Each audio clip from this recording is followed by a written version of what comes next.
Hello students, welcome my YouTube channel. बेटा एक बार फिर से आ गए हम आपके लिए यूपी टीजीटी पीजीटी एग्जाम के लिए हिंदी में रीतिकाल से संबंधित महत्वपूर्ण प्रश्न लेकर। ये हमारी रीतिकाल की रीतिबद्ध शाखा से संबंधित प्रश्न है।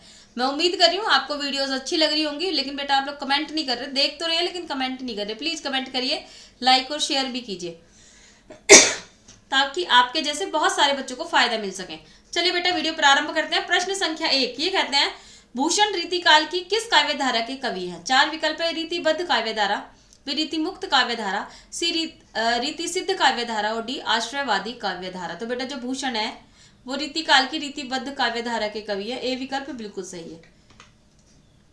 प्रश्न संख्या 2, भूषण का वास्तविक नाम था? ए घनश्याम, बी रास बिहारी, सी कृष्णदास और डी चंद्रभूषण।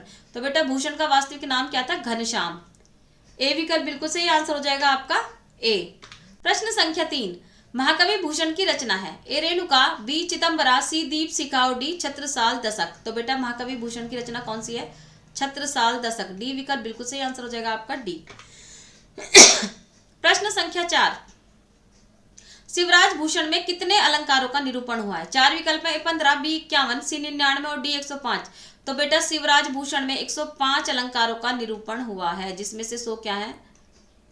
शब्दालंकार और 5 क्या है? अर्थालंकार।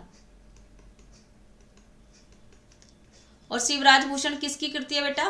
भूषण की। ठीक है, 3 क्वेश्चन आपको हमने इसमें से दे दिए हैं। प्रश्न संख्या 5, अब ये क्या कह रहे हैं? ये कह रहे हैं शिवराज भूषण ग्रंथ में किसका विवेचन मिलता है? ए रस का, विध्वनि का, सी अलंकार का और डी औचित्य का। तो बेटा शिवराज भूषण में अलंकार का विवेचन मिलता है। सी विकल्प बिल्कुल सही आंसर हो जाएगा सी।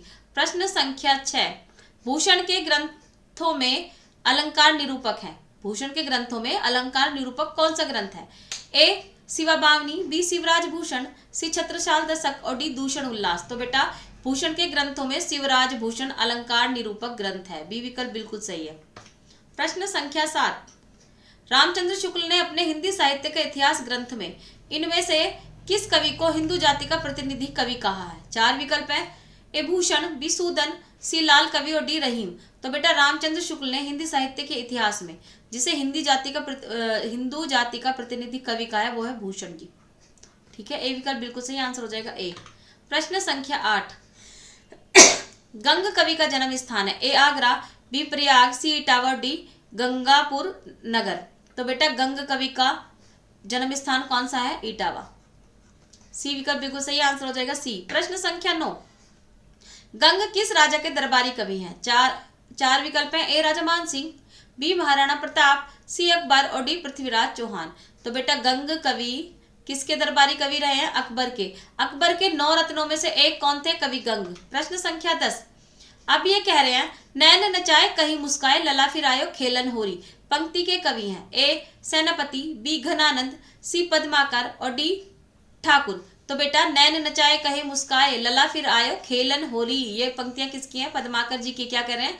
आंखें इधर उधर मटका रहे हैं, मुस्कुरा रहे हैं, और जो लाला मतलब श्री कृष्ण जी है होली खेलने फिर से आ गए हैं। अभी भी होली मेरे ख्याल से चली गई होगी जब आप ये वीडियो देख रहे होगे, लेकिन आई होप कि आपकी होली अच्छी बनी हो या अच्छी मने अगर आने वाली है तो। शोभा सरसाने की न बखाने जात केहू बाती, आए हैं पहाड़ मानो काजल को ढोए के। यह काव्य पंक्ति किसकी है? ए देव की, बी सेनापति की, सी मती राम की और डी चिंतामणि की। तो ये पंक्तियां किसकी हैं बेटा? ये पंक्तियां हैं सेनापति जी की। ठीक है, बी विकल्प आपका बिल्कुल सही है। देखिए बेटा हम 60% आपका पोर्शन बहुत जल्दी जल्दी करा रहे हैं, इसलिए ये वीडियो आप पूरी देखेंगे, हम बहुत एक्स्ट्रा टाइम आपका नहीं ले रहे हैं। प्रश्न संख्या 12, गंग लहरी किसकी रचना है? ए मती राम, बी पद्माकर, सी ठाकुर और डी बोधा। तो बेटा गंग लहरी किसकी है? पद्माकर जी की रचना। बी विकल्प आपका बिल्कुल सही है। प्रश्न संख्या 13, ये कह रहे हैं पद्माकर द्वारा रचित अलंकार ग्रंथ कौन सा है? चार विकल्प है, भाषा भूषण, बी रामचंद्राभरण, सी काव्य अलंकार और डी पद्माभरण। तो बेटा पद्माकर जी द्वारा रचित अलंकार ग्रंथ कौन सा है? पद्माभरण। डी विकल्प बिल्कुल सही आंसर हो जाएगा डी। प्रश्न संख्या 14, अब ये क्या कर रहे हैं? निम्नलिखित में से देव की रचना नहीं है। चार विकल्प है, रस विलास, बी भाव विलास, सी भवानी विलास और डी चित्राधार। तो बेटा जो कवि देव की रचना नहीं है वो कौन सी है? चित्राधार। ये किसकी है? जयशंकर प्रसाद।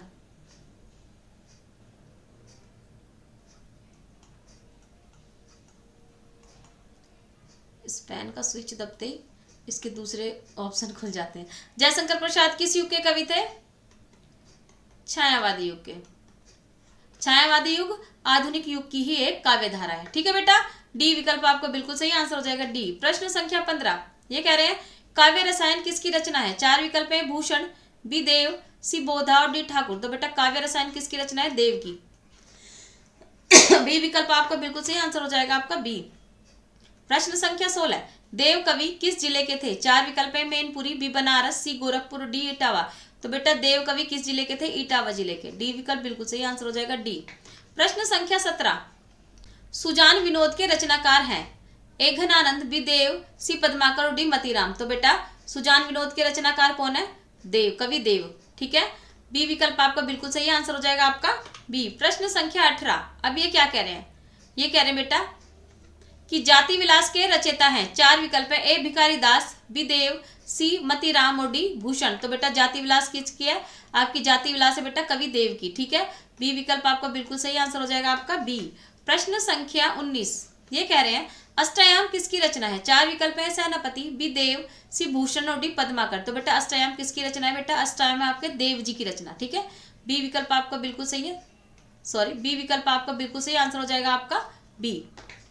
प्रश्न संख्या 20 ये क्या कह रहे हैं? ये कह रहे हैं निम्नलिखित में से कौन सी रचना कवि देव की नहीं है? 4 विकल्प है, ए भाव विलास, सी अष्टयाम, सॉरी बी अष्टयाम, सी अलंकार गंगा और डी सुजान विनोद। तो बेटा ये कह रहे हैं कि कौन सी रचना कवि देव की नहीं है? तो बेटा अलंकार गंगा कवि देव की नहीं है। ठीक है, सी विकल्प बिल्कुल सही आंसर क्या हो जाएगा आपका सी।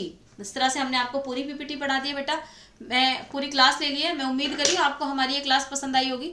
यदि आपको हमारी क्लास पसंद आई है तो हमारी क्लास को लाइक करें, शेयर करें और हमारे चैनल को सब्सक्राइब करें। ठीक है बेटा, मिलते हैं अगली वीडियो में। नमस्कार, आपका दिन मंगलमय हो।